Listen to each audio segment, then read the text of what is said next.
자, 그냥 두 분께 질문. 안철수는 국민의힘에 입당할까요? 깨구리 뛰는 방향도 예측 못 하겠는데 진짜. 그런 예측 한번 해보세요. 아내의 맛만큼 유명한 찰스의 맛을 봐야 된다고들 하긴 하는데. 찰스의 맛 좀 봐야 돼 그분들도. 아마 근데 저기 지지율 문제인데요. 오세훈이나 나경원 지지율이 안철수 대표에 근접해 오면은 입당할 겁니다. 근접해 오면 입당할 거라고 봐요. 지금은 어쨌든 버틸 수 있는. 안철수 쪽에 아는 분한테 이제 들은 이야기예요. 들은 이야기인데 안철수 대표는 애초에 목표가 대권병이기 때문에 서울시장이 목표가 아니야. 근데 이번에는 나름대로 머리를 잘 쓴 게 서울시장 선거를 출마를 애초에 일찍 선언했잖아요. 인지도가 높으니까 이 야권표가 몰려서 여론조사가 잘 나오는 거예요.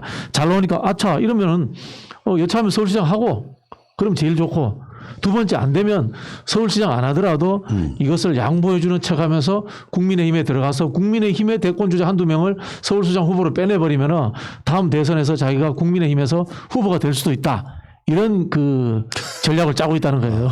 뭐 들어간다는 이야기예요? 들어간다는 거죠. 들어갈 거다. 예. 어쨌든 들어갈 겁니다. 선거를 하기 전에 들어가든지 끝나고 들어가든지 무조건 들어간다고 봅니다. 저는. 시기적인 문제지. 방송 재미를 위해서 안 들어간다에 겁니다. 저는 그럼 저도 안 들어간다에 걸어야 되냐고 여쭤보려고 했는데. 저는 들어간다에 걸렸습니다. 왜냐하면 이게 그렇게 정략적이거나 전략적인 사람들이 아니에요. 아 그런가요? 네, 굉장히 잔머리는 걸릴 수 있는데 이 기저에 흐르고 있는 거는 김종인이나 안철수나 감정이 흐르더라고요. 감정이 있지. 네, 감정이 흘러요. 그러니까 이 감정만으로 세상을 바라보면 안철수 입장에서는 다시 한 번 말씀드리지만 본인 아닌 후보는 인정하지 않을 것 같은 태세예요.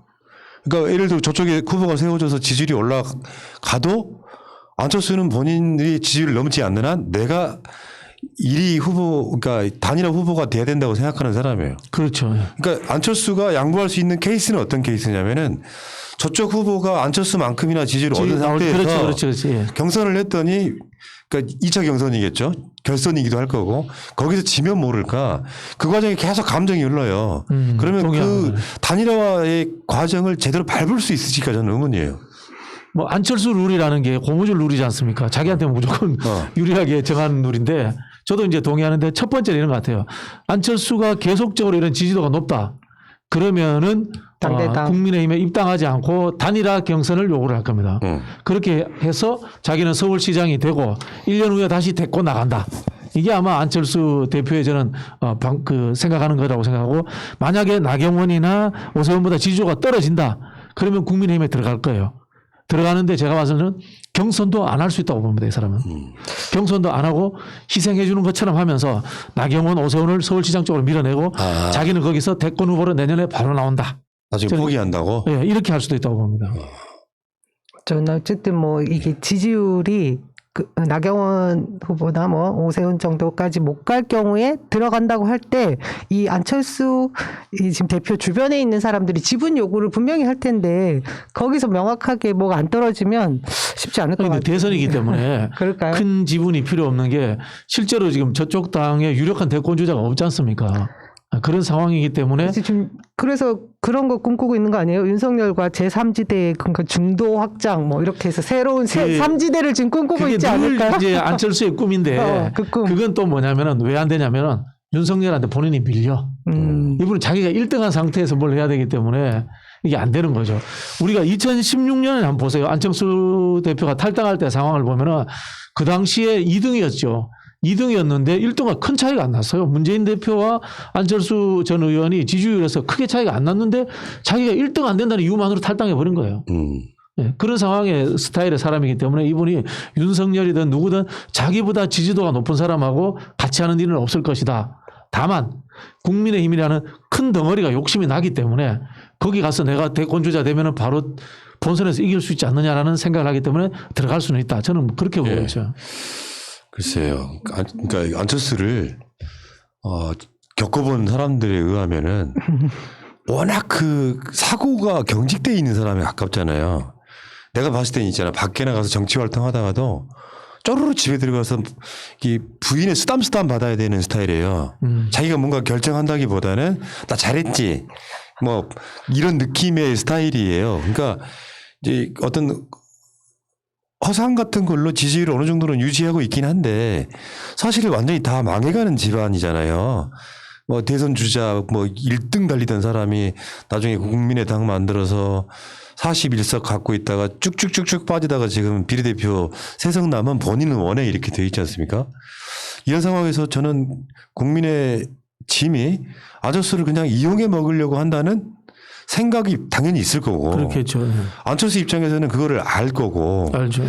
그러다 보니까 저쪽에서 진짜 이렇게 꽃가마 태워주지 않으면 결국에는 그냥 단일화 안 하고 고할 수도 있다.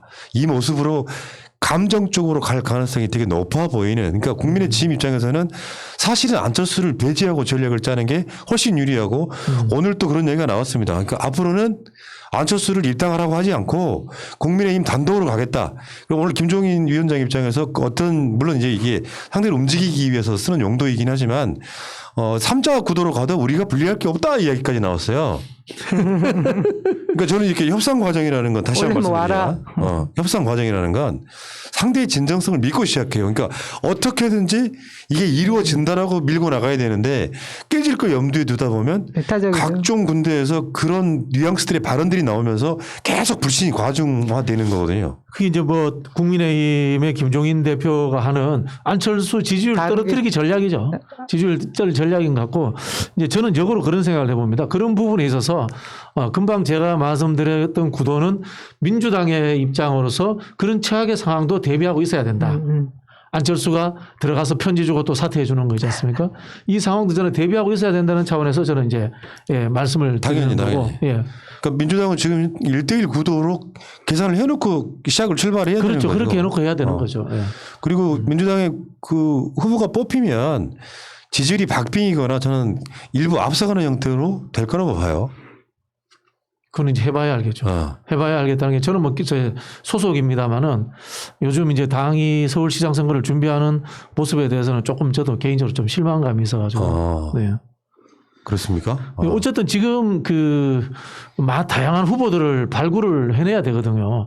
후보를 많이 발굴한다는 것은 다양한 지지층을 땡겨온다는 측면에 요소가 있기 때문에 많은 후보가 있어야 되는데 지금 이 후보를 발굴하는데 좀 우리가 좀 적극적이지 않지 않았나라는 뭐 그런 스스로 좀 반성을 해보고 있고요. 우리 JYP가 출마 선언하시죠?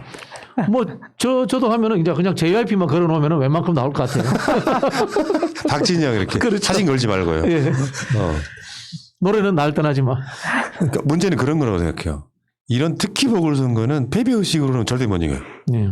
그러니까 이길 수 있다라고 생각해서 후보들도 막 나오고 당에서 내부적으로 으쌰으쌰가 돼야 되는데 예. 지금 현재 분위기는 박영선 장관만 보고 있잖아요. 그렇죠. 너무 차분해요, 우리. 그런데 박영선 장관이 지금 너무 밀당하는 분위기가 분명히 있거든요.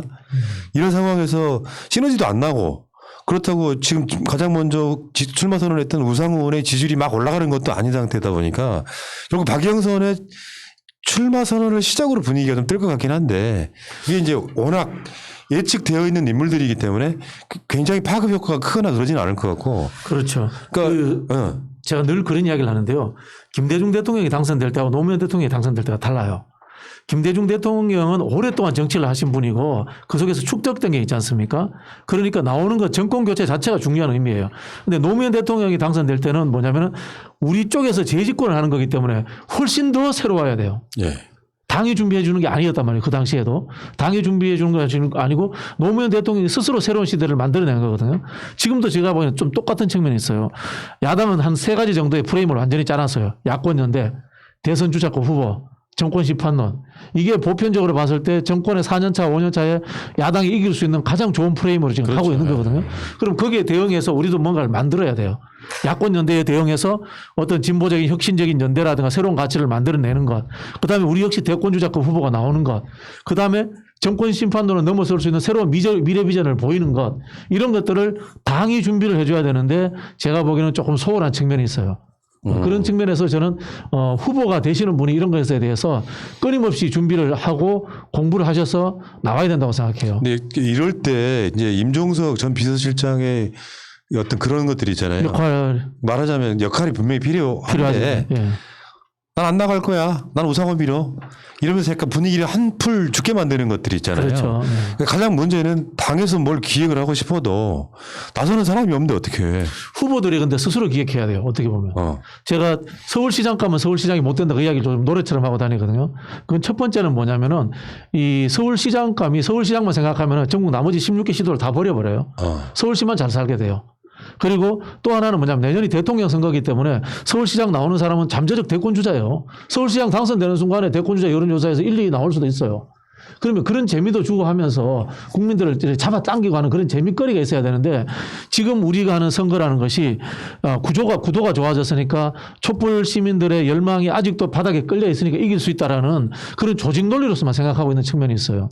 굉장히 저는 제가 봤을 때는 문제가 있다고 생각하고 이기더라도 다음 대선을 위해서는 지금부터 다음 정부의 모습, 다음 정부의 비전 이런 것들에 대해서 던져줘야 돼요. 그건 정당이 해야 돼요. 정당이. 예. 정부는 마무리하는 시점이기 때문에 그런 측면에서 저는 뭐 저도 속해 있지만은 저를 중용해 주시면은 제가 출마하실래요? 예? 출마하실래요? 아니 분골 쇄신해서 제가 그런 것들을 만들어 볼 생각입니다.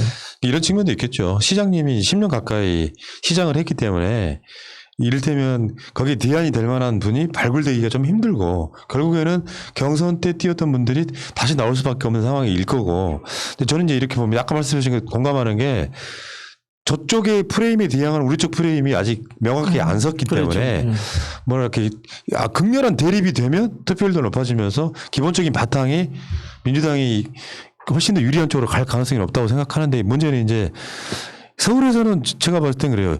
민주당이 당선될 가능성이 높다라는 분위기만 떠도 저는 지지자들이 대거 투표장에 나와서 보궐선거니까 제가 봤을 때는 분위기가 아무리 뜨면 한 45% 정도까지는 투표율이 나오지 않을까 싶은 생각이 있거든요. 그러니까 저쪽이 안철수나 나경원 같은 비호감도가 높은 정치인들이 후보가 되면 상당 부분 우리 쪽 투표율이 높아질 가능성도 저는 있어 보이거든요. 동의합니다. 오세훈 후보도 비호감도가 높은데 상대적으로 앞에 두 사람보다 비호감도가 상당히 뚝 떨어져요. 네. 오세훈 씨가 조건부 출마를 이야기했지 않습니까? 조건부 출마라는 게 내용의 핵심은 이거예요. 나는 대권 주자인데 서울시장 나가주잖아. 근데 경선 시키지 말아줘. 나 죽이지 마. 나경원 좀 뒤로 빼줘. 이 이야기를 하시는 거거든요, 지금. 나경원 뒤로 빼줘. 네, 나경원 뒤로 빼줘. 빼주세요. 차 나가요. 그렇죠. 나경원 빼줘. 그러면 내가 나갈게. 이야기인 거거든. 그래서 이제 문제는 오세훈이라든가 또는 뭐 유승민이라든가 이런 이 비토층이 그나마 적은 분들이 나왔을 때에 대해서도 우리가 대비를 해야 된다는 거죠. 저는 쉽게 말하면 이런 거예요. 이번 서울시장 선거부터 제2의 노무현이 나와야 된다. 어쨌든 귀책사유가 우리 당에 있다 보니 우리 쪽이 조금 불리한 건 사실이잖아요. 이 지금 형국이. 근데 그 언론에서 계속해서 띄워주는 것은 제가 보기엔 저쪽이 계속 이길 수 있는 분위기 붐업을 함께 도와주고 있는 것 같거든요. 아까 말씀하신 대로 민주당 내부에서 더 치열하게 좀 붐업을 시켜야 되는데 그러지 못하고 있지만 저는 그래도 2월에 이제 백신 접종되고 뭐 이렇게 전체 분위기가 조금 바뀔 수 있는 뭐 모멘텀이 생길 거라고 생각이 듭니다. 그래서 후보가 막 그렇게 많이 있고 저쪽 야당처럼 뭐 많진 않아도 공고하게 우리가 결집할 수 있는 분위기가 생기지 않을까. 그런데 그게 외부적인 요인에서 올 것 같다는 생각이 들어요. 우리 뭐 동의는 되지만은 최악의 상황도 저는 준비해야 된다는 취지인 거고 백신의 문제나 이 검찰 개혁의 문제가 문재인 대통령 지지도가 지금 40% 밑으로 떨어졌지 않습니까? 저는 한 40, 한 4, 5%까지는 회복될 수 있다고 봅니다. 근데 50%를 넘어가기는 이제는 4년차, 5년차이기 때문에 이 현실적으로 힘들어요. 근데 지금 민주당은 지금도 문재인 대통령의 지지도에만 지금 의존해서 정치를 하려고 하는 그런 상황인 거지 않습니까? 솔직히 말하면. 문재인 대통령은 4년차, 5년차를 본인이 계획했던 그대로 정리해 나가시면 되는 거예요. 정리해 나가시면 되는 거고 정당은 미래 선거를 보고 준비하는 곳이지 않습니까? 그러면 미래 담론을 만들어야 되는 곳, 미래 인물을 만들어야 되는 곳은 정당이거든요. 그런 부분에서 저는 좀 미흡하다는 거고 이제 제가 지금부터 열심히 하겠습니다. 제가 이렇게 나가야 되겠네. 그 방법밖에 없네요.